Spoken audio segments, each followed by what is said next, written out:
Okay, so I'm going to give you a quick overview of what we're going to talk about today. I'm going to get my head out of the way so you can see the board. So here's where we are. Guns of the Homestead. These are the functions we're going to talk about.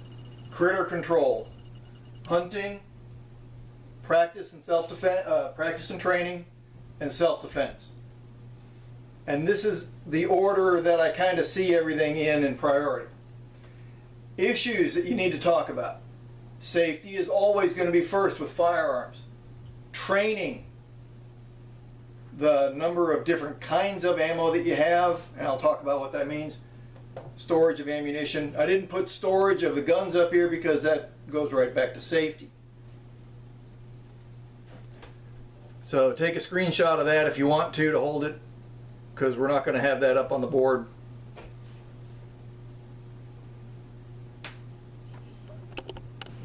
Alright, so we're back. Now, I'm not going to talk directly about these items yet.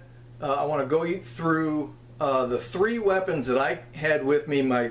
As most of you know, I was in the Army. I drug these around with me from station to station as I went through the Army. I have had other ones in the process, but these are the three primary ones I had until very late in life. In order of when I got them, this is a 20 gauge Ithaca Deer Slayer. Alright, slide action shotgun. Got a light here on the front because guess what, when you need it, it's always dark. Have a butt cuff back here with some extra ammunition in it. This has been my primary home defense weapon since the mid-70s. The reason why it was a 20 gauge instead of a 12 gauge is when I was first starting to hunt deer at 16, 17 years old, I wasn't nearly this big. And when I borrowed my dad's 12 gauge with a 32-inch barrel on it, it knocked me on my butt regularly. And then when I bought a single barrel 12 gauge, it was okay for birds, barely. But with buckshot or slugs in it, it killed at both ends. So when I was able to buy one on my own, this 20 gauge Ithaca was the right answer. It's got a completely cylinder barrel. For those of you that are familiar with shotguns, you know about the choke, the constrictions in the barrel, helps you get a better pattern down range. But if you're shooting slugs, you don't want that. And this was designed for shooting slugs well before the day when they have rifled barrels in shotguns, which still doesn't make sense to me. But cylinder bore, great for shotgun slugs, great for buckshot. Not necessarily so great for shooting birds unless you're right up on top of them. But that's okay because this was a deer rifle or deer gun. I grew up in New Jersey where you couldn't hunt with a rifle anyway, so shotguns were the right answer for that. And then because it's riot gun sized, it's got rifle sights on it, it became our home defense shotgun and still is our primary home defense shotgun. I keep this loaded, and I'll circle back to all these points later on. I keep this loaded. The tube magazine is loaded with buckshot. Chamber is empty. That's called cruiser ready. That's the way most police departments run their riot guns in the police vehicle. Since there's nothing in the chamber, pull the trigger all day long, nothing's going to happen. You can drop it, you can do anything to it. As long as there's nothing in the chamber, it can't go off. Now, is it safe? No, it's loaded. You need to understand that, and we'll talk about that issue later on. But this is our primary home defense shotgun, and it's also our primary, things go bump in the night. This is what my wife grabbed. I had to carve off a little bit of the stock. My wife's shorter than I am, her arms are shorter. She really likes this shotgun, so it became her weapon. Again, if you're going to have something that you use at night, gotta have a light. I don't care which brand, and I'm not going to tell you which one I have. Just go get a good light. So anyway, I bought that probably when I was 20, 18, somewhere in there. This is an Ithaca. I'm sorry, that was an Ithaca. This is a Savage 99. It's in caliber .308. This is my grandfather's deer rifle, Pa's deer rifle. I bought it after he died. We were having a family auction to create some income for Grandma, because Grandma didn't have any money and Pa didn't have an insurance policy. And so I outbid all my uncles for this thing. Excellent weapon. .308 caliber is a great deer.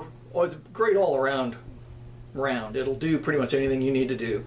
It'll put down virtually anything game animal wise that walks around North America. It might be a little on the light side for really, really long shots on, you know, elk and moose and things like that. But if you get close enough, this is plenty powerful enough. It'll take down deer, bear, anything like that. It's also, again, scope sighted, because my eyes don't allow open sights very far anymore. And if you're going to take advantage of a caliber like a .308, a scope that's properly sighted, and is absolutely essential. I just happen to like lever actions. This one has a rotary magazine in it. So unlike let's say a Winchester, where you have the magazine tube underneath there, where the bullet tips are right at the primer for the other ones, you can't use pointed bullets in those, because this is a rotary magazine and they stack in next to each other. You can use standard Spitzer bullets, so you don't have any problems with ballistic coefficient as you're going down range. And then finally, the last of the trifecta, so to speak, and I'll show you that's empty, is a stainless steel Ruger 357. This one was the old Security 6. It's an aftermarket Packmeyer grip, just because I like the feel of it. I bought this right after I was commissioned in the Army, because frankly I wasn't entirely sure if this Army thing was going to last, and I was considering very seriously being a sheriff's deputy in one of the, probably in Arizona somewhere, or maybe part of the highway patrol, and that's what everybody was carrying in those days. I like stainless steel for handguns because A, I sweat a lot, B, it's humid everywhere I go except Arizona, and so stainless steel just gives you a little bit more edge. Personally, if I'm just collecting and just shooting, I love the deep blued of the old guns from the 70s and earlier, but from a practical standpoint, if you're going to carry it all the time, stainless steel in my book is the way to go. 357 is an excellent cartridge. It'll put down virtually anything that gets in your way. I actually got this for hunting. It's short range deer gun. I've hunted pigs with it, a bunch of other things. And from a things that go bump in the night, pistol, this is excellent. Revolvers are handy because you can leave them loaded at your bedside, and nothing is, no springs are compressed, nothing is, it's just at rest. Yet you pick it up, and when you pull the trigger, it's going to go bang. And if for some reason you got lousy ammunition in it and it doesn't go bang, pull it again. Yeah, semi-automatics have more magazine capacity. 90% of the time, that's not going to be something you need. So I've always been a revolver guy. So rifle, pistol, shotgun. That's basically some combination thereof is what I recommend for everybody else. Now let me go into some details on the list we had behind us. We're going to start with critter control. Now, when you live on a homestead, particularly, it doesn't really matter what you have. You almost always have chickens. You may have goats, you may have cattle, you may have any number of other things. You're going to have predators snooping around. Now, what kind of predators do you have? Generally speaking, you've got, I don't want to call them small predators, because a possum and a coyote, not a coyote, possum and a raccoon are surprisingly hard to kill. And I'm going to go into that anecdote at a moment. Most people will take something like this. This is a Ruger 1022. I bought this, actually I carried this around for quite a bit in the Army as well. 22s are great for shooting, they're great for training, I'll get into that later on. And a lot of people say they're great for pest control. And they may be for squirrels or some animals. I mean, I've seen a guy on videos on YouTube shoots hogs with these things. That's a stupid idea. If you can get it when it's completely at rest and you're not on the ground with it, yeah, I guess maybe you can kill a hog with a 22, but I wouldn't recommend it.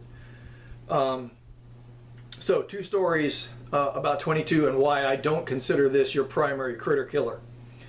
The first one was that possum in the hen house that I talked about.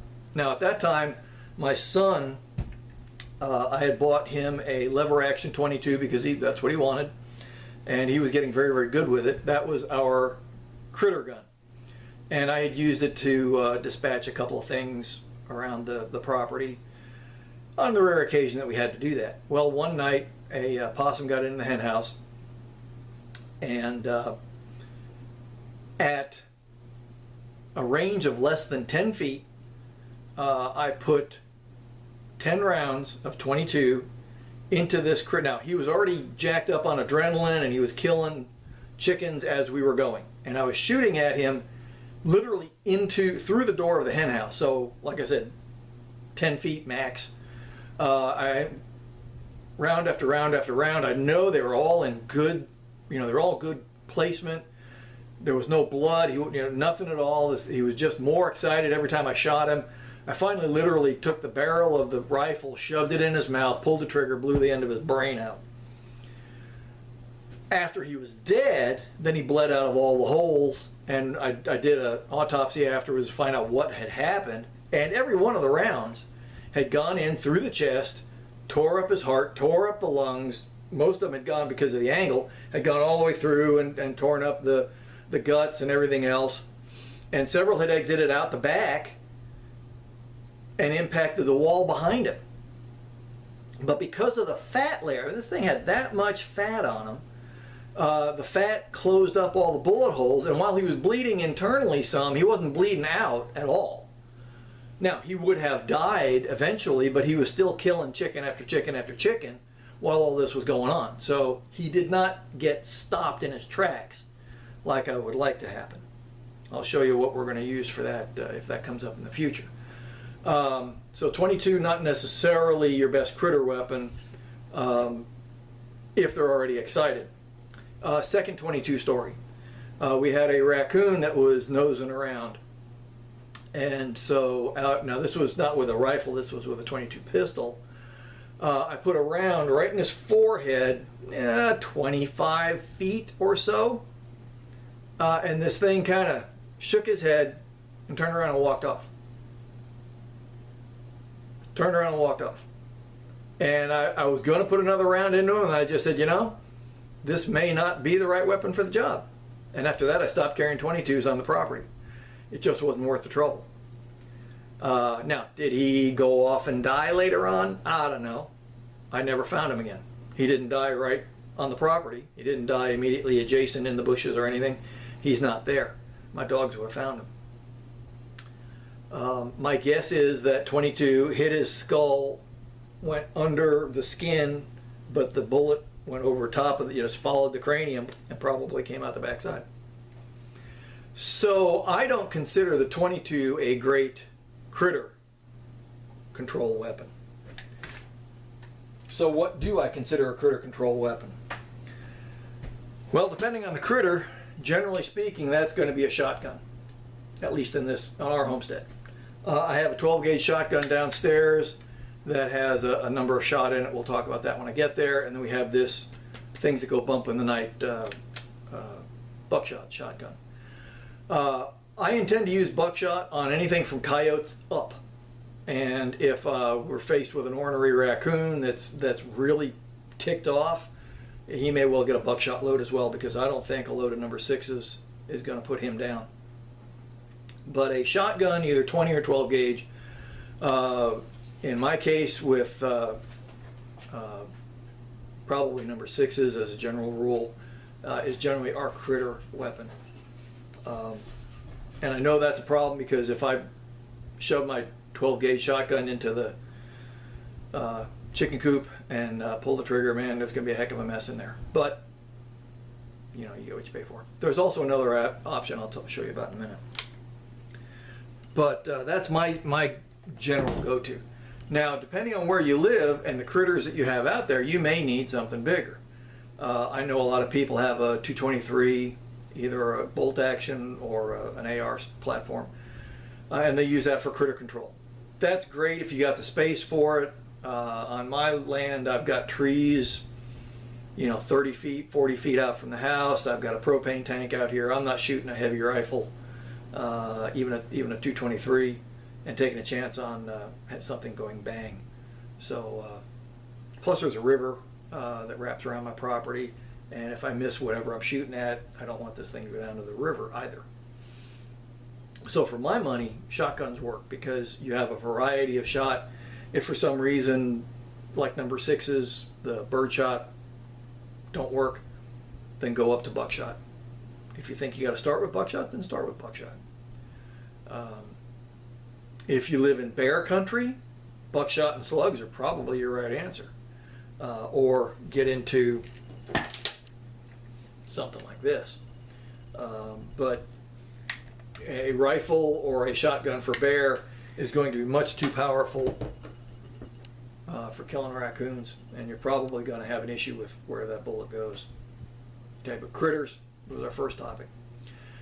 The second topic is hunting, and I put that on the homestead list simply because almost every homesteader I know hunts.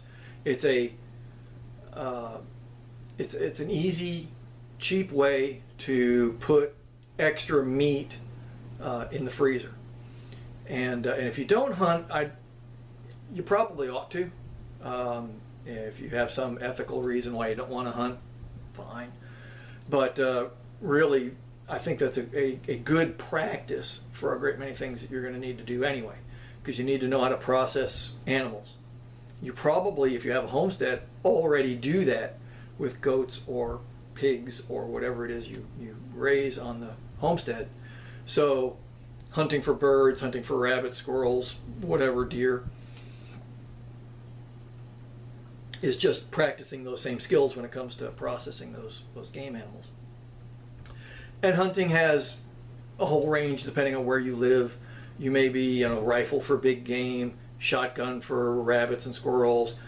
You may be in a place where you can do rabbits and squirrels with a 22. It depends on where you live. Your laws are going to drive that train tremendously more than preference. Understand that buckshot is short range, 30-ish yards maybe.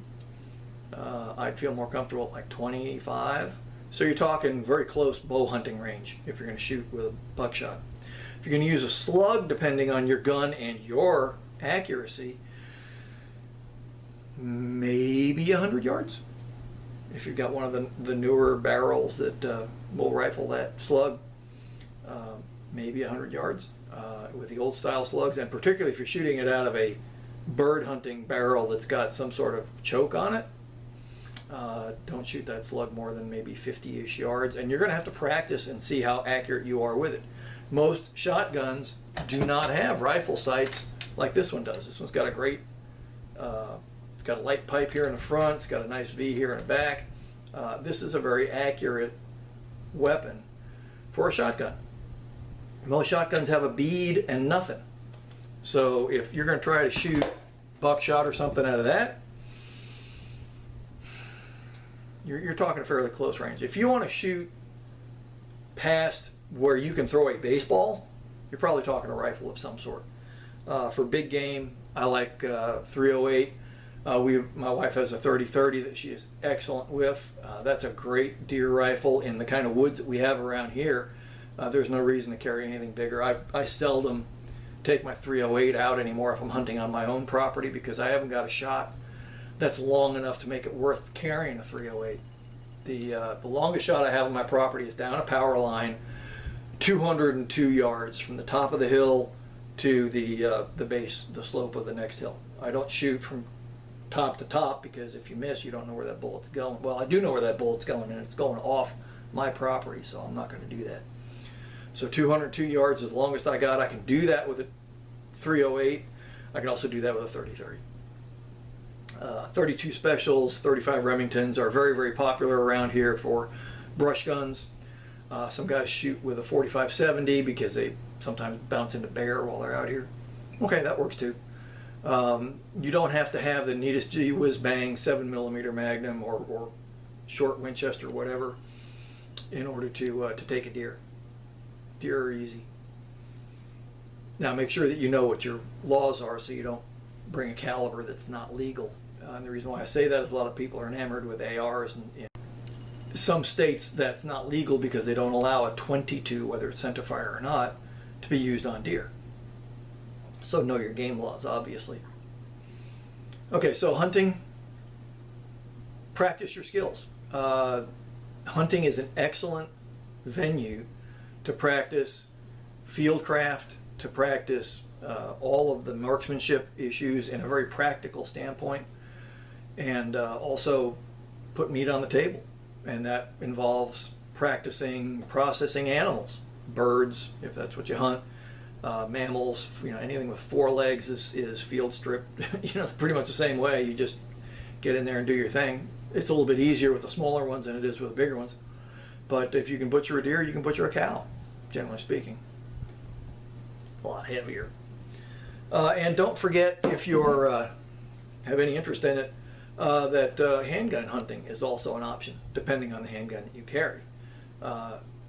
Again, bow hunting distance, you have to practice if you're going to go handgun hunting, because shot placement is absolutely critical. Technically, it's critical with everything, but with a pistol, it's very easy not to hit what you're aiming at, and because of that, if you're going to go hunting with a pistol, practice. You need to be very, very proficient if you're going to hunt with that. All right, so we talked about critter control, we talked about hunting. Next on our list, training and practice. You need to know how to shoot. You need to practice how you shoot. Marksmanship is an expendable skill. It's going to go away. It just disappears. You get very rusty very quickly, particularly if you don't shoot a lot in the beginning. In my case, I come out of a background of I shot competitively. I was in the Army. I taught marksmanship for 20 years. I've taught it since I've been out. I also shot competitively since I've been out. So I did a lot of shooting, and even though I'm not shooting a lot now, my skills are degrading, but they're degrading from a higher plateau than most people even get to, because they never compete. They never teach other people. But that doesn't mean that my skills aren't eroding until I get out there and practice and drive those skills back up again. Okay? And when you come to practice, obviously practice with the weapons that you're going to use on a regular basis. So you're going to have to practice with your rifle, you're going to have to practice with your pistol, have to practice with a shotgun if those are the weapons you have around. But for basic practice, basic training on firearms, this is where 22s really shine, because the ammunition is cheap. Now, it's not as cheap as it used to be, but it's cheaper than it's been. Let me rephrase that. It's cheaper than anything else on the market. You can't shoot centerfire ammunition for the price of 22 rimfire. So if you practice with your 22, you do your training for your children and new folks on a 22. There's no recoil. It's very forgiving. Most of them have decent, not great, but decent triggers. And so you can get the whole breathing, trigger control, sight alignment. You don't have to have a scope on it. You can pull that off, use the iron sights that are down here. I use a scope because if you're going to use a 22 for critter control, you absolutely got to put that bullet spot on. You don't have any choice of being off a little bit. So I use 22 for I use the scope for the occasional time when I do use this for critter control. But training and practice is where the 22 really comes into its own, both in a rifle and in a pistol.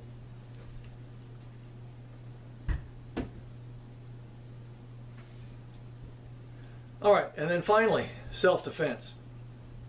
Now, self-defense is a very personal issue, and everybody has their own view about it. My start point for any law-abiding adult is you should get a concealed carry permit. I've got one. I carry 24 hours a day. If it's not on me, like if I'm asleep, it's right next to me. Get something that you can carry, that you can shoot well, and that you always have with you. I don't care about the caliber. Find something you shoot well. That's the point. You want to shoot a revolver? Cool. You know, I carried revolvers for years. Once it got into the concealed carry options, then I started looking at semi-automatics, but revolvers are fine too. You're probably not going to get into a Hollywood-style gun battle on your homestead. More likely than not, it'll be something like what happens to me. I've carried this pistol for years. I practice with it as regularly as I can. The only time I have fired it at, let me make sure this is the right statement. Yeah, okay. The only time I've fired this, quote, in anger, in defense, is when a dog is chasing my chickens, particularly if it's not my dog. I put one round past its nose into the ground. The blast and the impact of the bullet should be enough to change its mind about chasing your chickens. If it doesn't, number two kills it. Bottom line, I'm not going to let some stray dog kill my chickens. I'm not going to let somebody who's out running around and doesn't want to put their dog on a leash, and ergo the dog doesn't mind, come up and ruin my homestead. And that's kind of the attitude in our area. So one round to chase it off, second round kills it. I've not had to kill a dog yet. I have chased them, two of them away doing that. And so that's what I do. But home defense, or defense of your homestead, can take a wide range, and this is where we kind of open up a Pandora's box on issues. And I try to lump it into two areas, kind of what I call the peacetime issues and grid down issues. And this is where we jump kind of from homesteading to preparedness. On normal days, like I said, I carry my pistol with me all the time. And frankly, I think you ought to as well. Just because you never know what walks out of the woods.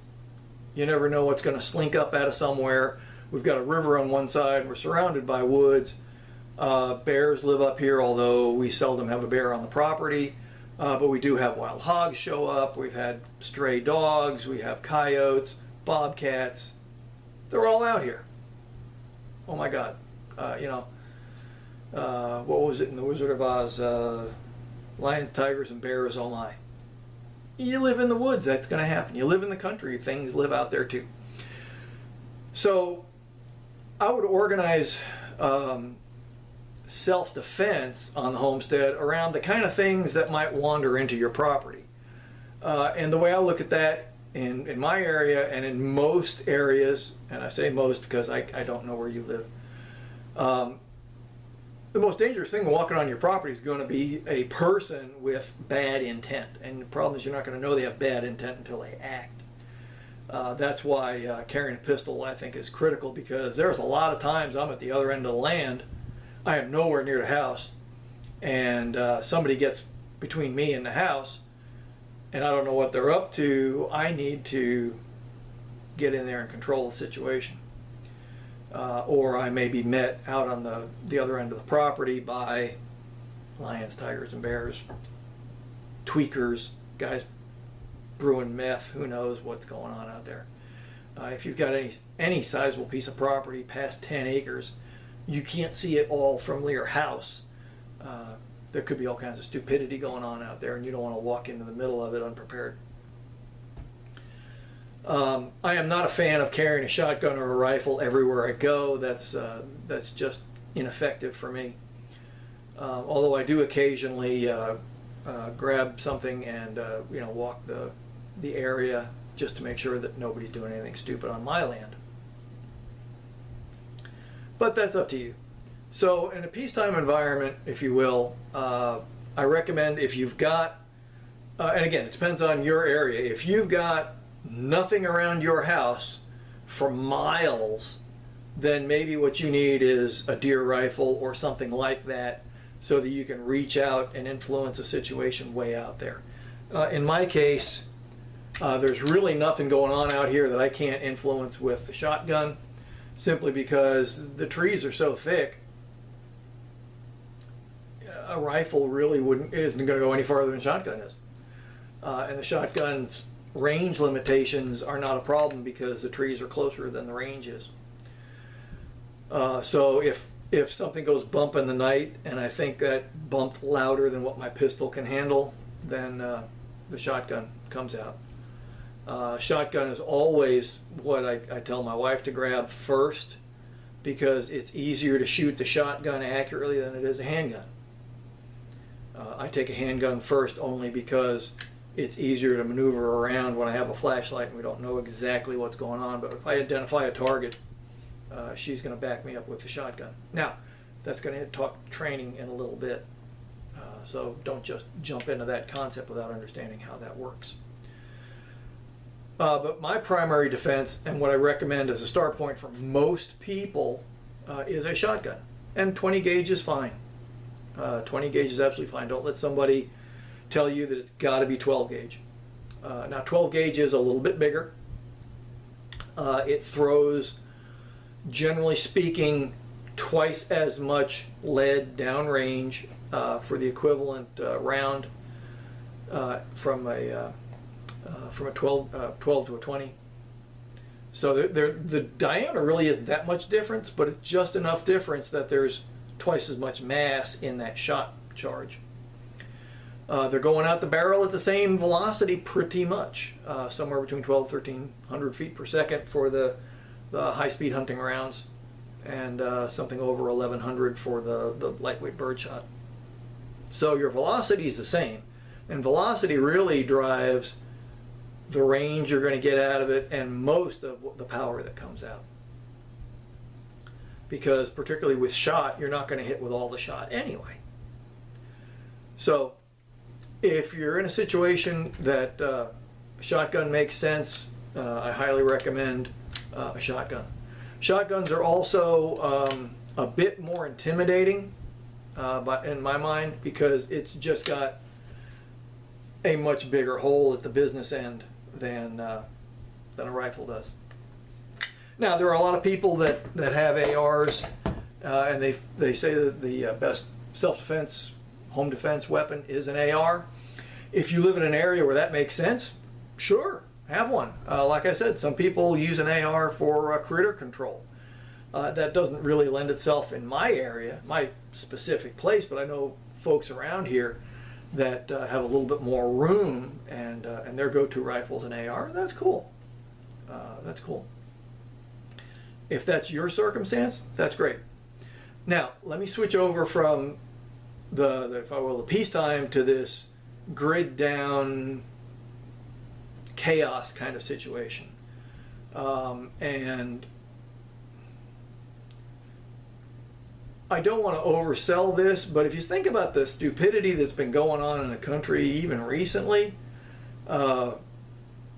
we can jump from peacetime to chaos very, very quickly with no warning at all. Things can start and get ugly that fast, and if you're not paying very good attention, the warning, if there was any, just went by, and you go from nothing going on to villagers with pitchforks at your gate. That's not a situation anybody wants to be in.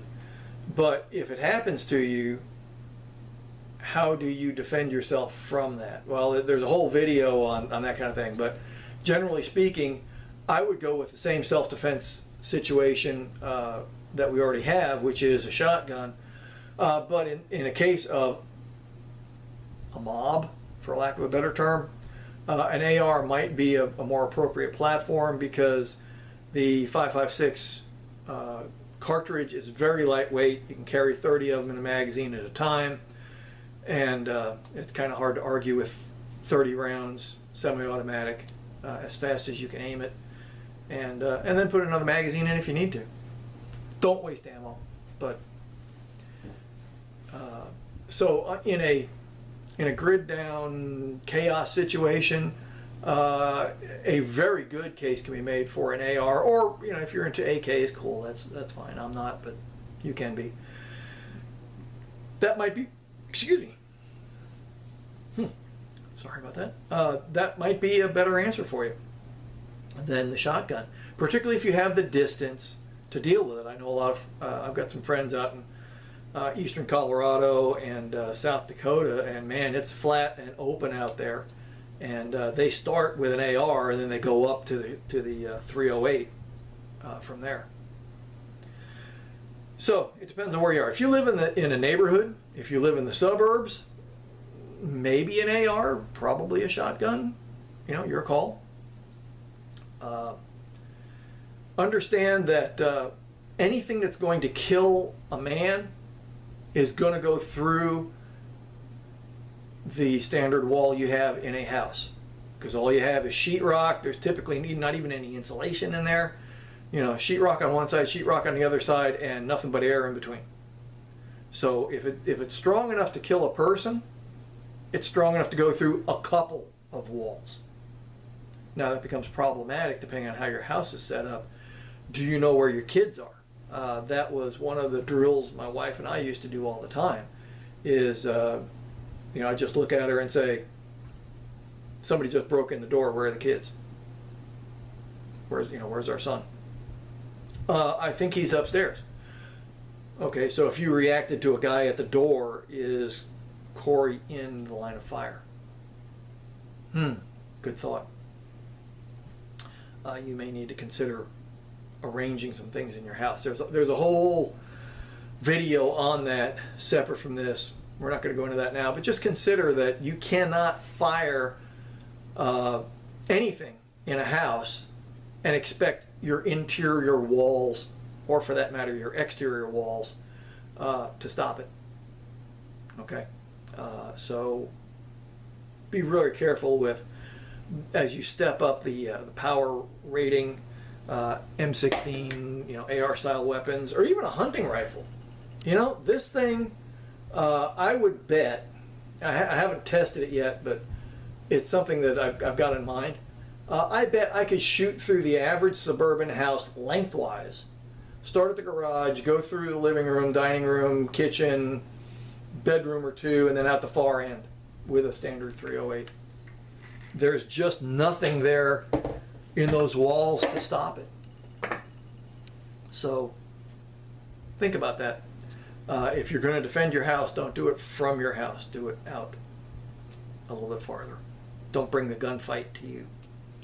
Anyway, so that's self-defense. And again, there's a lot of variables in there based on your own preferences and your own situation, which I don't know. I'm just showing you what I do. All right, we're back again. Now we're going to go through the issues that I outlined before. We're going to start with safety. Anytime you deal with firearms, safety is your most critical issue. And that involves storage of the weapon, storage of the ammunition. It involves carrying it. Where is it all the time? You need to know. Now, in my case, my son's grown up. He's got his own concealed carry permit. He's not an issue. So I can be a little bit freer with where I put my firearms. When he was little, we trained him with the NRA Eddie Eagle safety class. And I highly recommend, if you have children, and I mean like anybody below the age of 18, get the Eddie Eagle program so that everybody's familiar with it. It's absolutely excellent. And I had him trained, well, the Eddie Eagle program basically is stop, don't touch, walk away, tell an adult. 4 steps. Kids can understand that.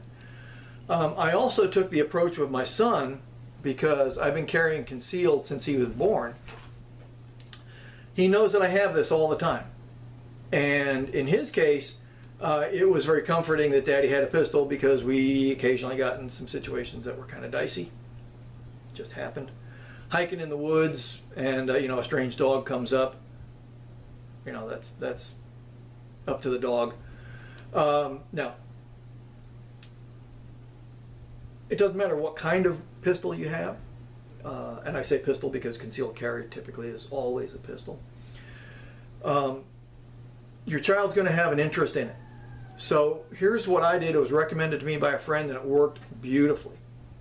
Anytime Corey said, "Hey Daddy, can I see that?" Stop what you're doing, take it out, and go through the how do you make it safe drill. Show them that it's safe, show them how to make it safe, and then use that moment as a training tool for this is how you hold it. You don't do this gangster garbage. You hold it like this. And if he takes it and starts, bang, bang, bang, if he points it at somebody, no, we don't ever point a gun at anybody, because it can kill them. So it becomes a safety training thing. And what happened with my son, the same thing that happened to my friend's son, is after 3 times of doing that, sometimes 4 times, there's no mystery about the gun anymore. And frankly, it's for a little kid, 3 pounds is heavy. Like, I can't do anything with it, I can't have any fun with it, okay, fine. And I would get to the point where I would unload it, lay it on the stairs or on a table, back off from it when I knew my son was coming downstairs, and kind of monitor how his reaction was to it. And every time he would either stand by it or walk past it and say something like, "Hey Dad, you left your gun out again. You know you're not supposed to do that with little kids around." He got the message. I never had a problem with him. And I've asked him since he's been older, "Hey, by the way, did that work, or did you, sneak around behind my back?" And he said, "No, that worked," and he's going to use it with his kids. Okay? So if you demystify the gun and make it a training issue, you're not going to have nearly the trouble that some friends of mine had, where Dad was a cop, they knew Dad had guns, and they were hidden. So it becomes a treasure hunt. That's a bad idea. If you don't have it on you, it needs to be unloaded and preferably locked up somewhere. Now, I've got a gun safe over here. I've got a small gun safe downstairs. So if things go bump in the night while I'm watching television, if I don't have this on me, I have another handgun readily available downstairs. Since I don't have kids in the house anymore, I do tend to have some other firearms about. But I always had guns around. And that's why it's so important to train your children and to monitor any other child that ever comes in your house. You need to be vigilant about who comes over. If there are kids about, I recommend very, very strongly, lock them up. You don't want to take the chance that the kids are, or your friends' friends are going to play with something. That's how kids get shot. So now, and there are a lot of safes that you can little digital thing on top, where it's like, this one, this one, this one, this one, and boom, the thing drops open, you grab it, and you're ready to go. And even though they all say don't put it in loaded, that's up to you. Lock boxes, there's any number of different things on the market nowadays. Obviously understand what your laws require for storage. So secure storage is the first thing. Safety also involves the weapon itself. Understand that, there are 4 rules, and NRA's been talking about this for years. Treat every gun as if it's loaded. Now that means you don't point it at anybody, you don't screw with it, you don't play with it, treat it like it's loaded. That means you need to learn how to unload it, how to make it safe. That's going to be training, which is the next step. But everybody's got to know how to make it safe, unload it. At least every adult. But never point a gun at something you don't want to kill. Keep your finger out of the trigger until you're ready to shoot it. Know what your target is and what's beyond your target. Okay? Basics of gun handling. But the first and foremost is every gun is loaded until you make it safe. Okay? I can't tell you how many times I've seen people screw that one up. Okay? If that's the only thing you ever do, is treat every gun like it's loaded, you're not going to have an accident. Okay? So, safety involves making sure that everybody knows how to make the gun safe, how to unload it. And it's going to be different for each kind of weapon. If you've got a lever action, okay, I can do that, but there's still more down in there. How do I get the rest of the rounds out? So we're going to talk this a little bit more about training in a minute. But always treat a weapon like it's loaded. You got to train everybody to know how to unload and make safe any weapon you have in your house. If it's loaded, it needs to be on your belt, in a shoulder holster, wherever. Not in a purse laying on the table, ladies. I am absolutely against purse carry or off-person carry for most people, simply because of the fact that if it's not on you, you don't know where it is. And honestly answer this question. How many times have you lost your keys? How many times have you misplaced your purse? How many times have you put your purse on top of a car and drove off with the thing on the car? Come on, we see it all the time.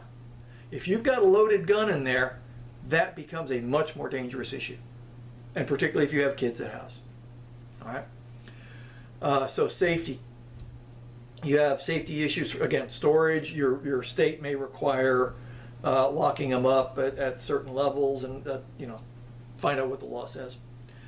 I strongly recommend having safes and secure storage for all the weapons, and then work out how you're going to access it when things go bump in the night. And that's individual to you. Lots of options on that. All right. Let's go into training, because training is related to safety. And we'll start with the thing I just said. The first part of training is every adult in your house needs to know how to make every firearm safe. All right? This is a pump action shotgun. They all work generally the same way, but there are some minor differences in where things are. Where is the action release? Well, what's an action release? If you got a pump shotgun, you better know. If you have a semi-automatic, you better know. Typically, there's a little lever down here on some part of the trigger guard. You push that, and it allows you to open the slide if the thing is already cocked. Now, it shouldn't be cocked. But again, you don't know that. How do you get the rounds out of the magazine? How do you open the action safely? How do you look into it and make sure that it's empty? Okay? Again, it's one of the reasons why I like revolvers.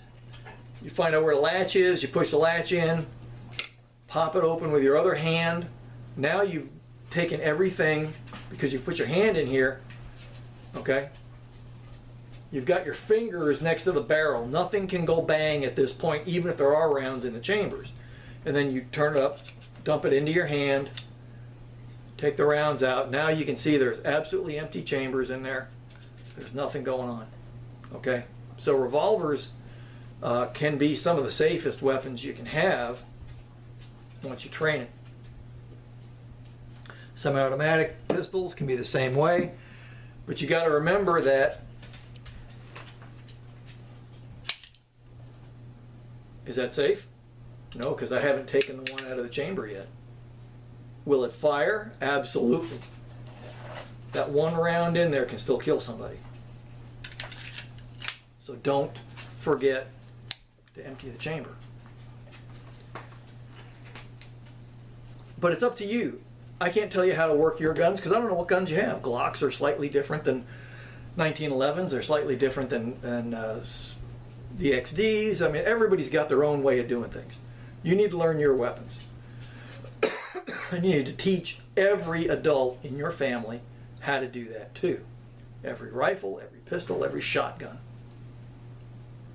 Now, there is a training issue attached to that. I recognize that.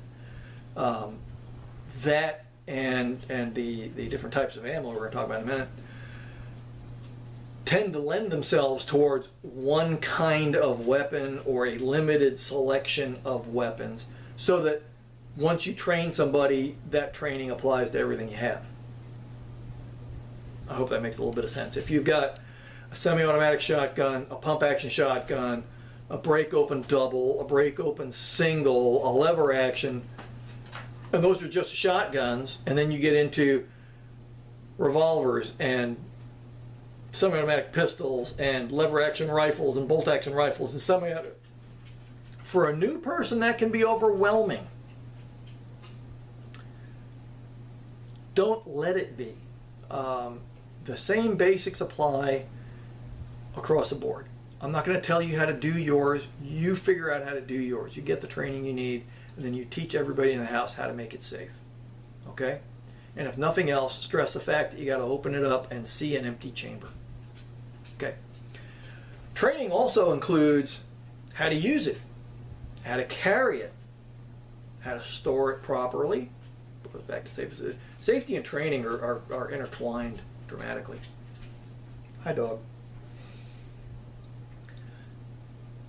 So, once you get beyond the initial how to store it, how to make it safe, now you got to know how to use it. And there are hundreds of videos out there on how to shoot, how to, I'm not going to get into that right now. But you need to know how to use your weapon, how to use it with, from a marksmanship standpoint, you know, how to line up your sights and get that bullet to go exactly where you want it. You need to know how to use it in a, I don't want to say tactical situation, but a practical situation. How are you going to need it? If there's a raccoon in the hen house, what are you going to do? Go through the drill. Grab it here, move here, put it here. Oh, gee, I can't fit it through the doorway because I made the coop too small. Okay, can't do that. How are you going to do it? Well, okay, I can open this thing where I use for cleaning. All right. So think that out ahead of time. How are you going to use it? Where are the most likely places on your property you're going to use it? Now, from a standpoint of critters, that's usually, in my case, around the hen house. But, you know, it might be by goats. It might be, you know, a calving season for the cattle. You know, you're going to be out in the field wherever that's going on, because you know coyotes and wolves, if you have them, bobcats are going to be hanging around.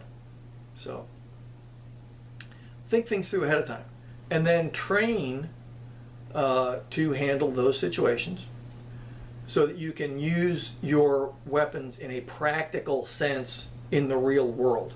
Because there is marksmanship at the range, and then there's reality. You know, reality is you're not going to have a bench to sit on, you're not going to have something to lean on, probably. Maybe you will, and then you're lucky. But how are you going to use it? Figure that out, and then train to do that. There are lots of classes out there on learn how to do that. Once you train, then you got to practice. And we talked before about 22s being a very good training and practice tool. Don't forget that you are going to have to practice with your big guns, simply because that skill is transferable from caliber to caliber, but it is a little bit different shooting a 308 than it is shooting a 22. You just need to make sure you don't lose your muscle memory on shooting the 308. So it doesn't mean you don't shoot it at all, but you can shoot it less if you have some other way to practice. All right. Ammo types. Goes back to training. When you have all these different weapons, you have all these different calibers, gauges of ammunition. Just in the things we've spoken about here. 45 ACP, 357, 38, 308 Winchester, 20 gauge, 12 gauge shotgun, 22 caliber rimfire. Okay? That's a lot of calibers right here. Do I have others? Absolutely. Because in different competitions, doing different things, I have picked up a whole range of firearms in all kinds of calibers. I didn't go out with a plan to say this is what I was going to get and get 100 different calibers. But I got a lot of different kind of guns, so I got a lot of different kind of calibers. That becomes an issue both from training on how to make it safe, and if you're going to use all those guns, you got to have ammunition for them. And you got to make sure that the ammunition for one kind of gun doesn't accidentally get in the gun it's not meant for. For example, you try to put a 20 gauge shell into a 12 gauge, it's going to go far enough down the chamber, past the chamber into the barrel, that you can shove another 12 gauge in behind it, and then if you pull the trigger, you have a blocked barrel and that sucker's going to blow up on you. That is not a happy day. Rifle ammunition, obviously every caliber is different. Pistol ammunition, every caliber is different. Part of the training is to know which caliber goes with what. Make sure it's labeled, make sure you train everybody in your home to know what goes in this gun. Rarely, for example, in the case of my 357 here, I can put, obviously 357s, it says so on the barrel, but I can also put 38 specials. Very, very unusual situation where you can put two calibers in the same gun. But it does happen sometimes. Do you know how to use what you have? Okay. Now the reason why I put number of types of ammo up there is it can be, again, very confusing and very expensive to have to inventory even 100 rounds in 7 different calibers rather than you and your wife both carry the same caliber. Don't have to be the same kind of gun, but if they're in the same caliber, now you got one box of ammo that can go both ways. So if you need to buy, and let's just say 9mm is your carry gun because it is a very popular caliber. If you buy a case, a pallet, I don't care, of surplus ammunition, you can get that stuff at a bulk rate. It's cheaper per round. You can shoot more because it's cheaper, and you can store more because it's cheaper. And that ammunition can feed both guns. You can't afford to buy case lots of 12 different kinds of ammunition unless you just have a whole lot of money. So as best you can, you might want to consider, if you're still new in this whole process and haven't accumulated a lot of firearms yet, try to find calibers that work for you and your spouse and your children as they're going to grow up, and try really hard to limit the number of different kinds of calibers that you have, because it just gets easier to manage if you only have 2 kinds of rifles, 2 kinds of shotguns, and maybe 2 kinds of pistols. Okay, 6 kinds of ammunition in the house plus 22 makes 7. Okay, cool. See how fast that went up? If you narrow that field, then you can make much better use of your money rather than scattering it out across a wide range of things. And on that note, weird things like my father had a 30 caliber Luger, okay, 7.62 Luger. Now, Luger's a cool gun, not particularly practical for this day and age. Great shooter, may not be, you know, the kind of thing you're going to carry concealed or carry on your hip all the time. 30 caliber Luger is a weird cartridge nowadays. It's really hard to find. I can only think of one manufacturer, maybe 2, that even make the cartridge anymore. Don't buy esoteric, out of the way kind of calibers unless you just have an absolute requirement for it, or you already have your main stock taken care of and this is a fun gun kind of thing. Everybody has that kind of tendency. But don't try to make that fun gun your everyday carry or whatever, because you're not going to be able to find enough ammo for it. The ammo is always going to be expensive. Bad idea in my mind, but that's up to you. So limit the number of different types of ammo you have. And then ammo storage, and I have that listed separately because safety and firearm storage absolutely go hand in hand. Storing your ammo, depending on where you live, is probably not delineated by law. Basically, keep it wherever you live. So a temperature controlled, humidity controlled, reasonably environment, you know, not too much higher than 80-ish, you know, not too much colder than, I mean, when you go hunting, it's easy to get to freezing and below, but, you know, as much as you can, keep it in a range where, kind of like an air-conditioned house would be. Don't put it in the attic where it's 120 degrees. Don't keep it in the back of your car where it can be really, really hot. Propellants are chemicals. Chemicals can degrade over time, or they can remix in different ways. If you add energy to them, that energy is heat. So you don't want to do weird things with your ammo. That being said, if it's stored even vaguely properly, ammo pretty much doesn't go bad unless you just dunk it in the water or something stupid like that. And even then, it probably will go bang. It just won't go bang with the same performance that it had before. And to that end, I've got a lot of World War II, or I have shot a lot of World War II era surplus ammunition. I have shot World War I era ammunition. It's fine. It works just great. Now, be careful as you go farther back, as you get into corrosive priming and things like that. You need to understand how to clean that, because it doesn't clean the way modern ammunition does.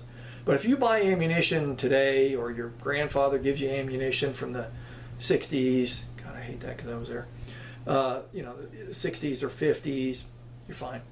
That stuff's as good as the day it was made. And it'll be good as long as you don't do something stupid with it to give to your kids if you don't shoot it.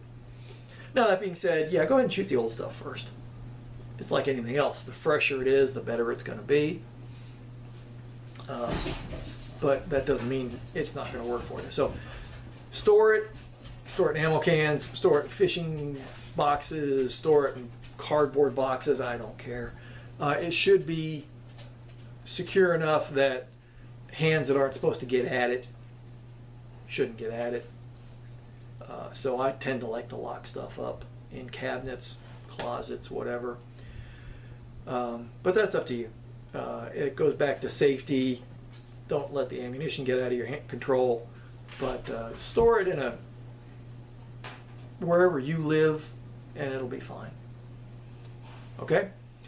So that concludes pretty much what I want to talk about on a homestead and guns. Like I said, there's a lot of issues related to homesteading, a lot of issues related to preparedness.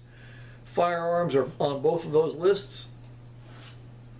They are not as high as most people would tell you on those lists, because they're not the most important thing. You got to have something to defend in order to make defense make any sense. Okay, so I'm not going to give you a top 10 list of this is what you need to go buy, because I don't know your situation. I don't know the size of your hand. I don't know. You want to buy a handgun? Go to a gun show or a really big gun store and pick up and handle every gun you can. How does it fit? How does it fit in your hand? Okay, this has an aftermarket stock. The original stocks I didn't like, but I knew that they made these kind of grips. This is Packmeyer company. They make really good stuff, and all their stuff has always fit my hand really well. Okay, semi-automatics feel different than revolvers do. Give it a shot. Once you have put your hand on literally hundreds of handguns, then go somewhere where they rent handguns to shoot. Indoor ranges very often rent handguns. Now, not all of them, so ask, you know, look ahead, look into what it costs.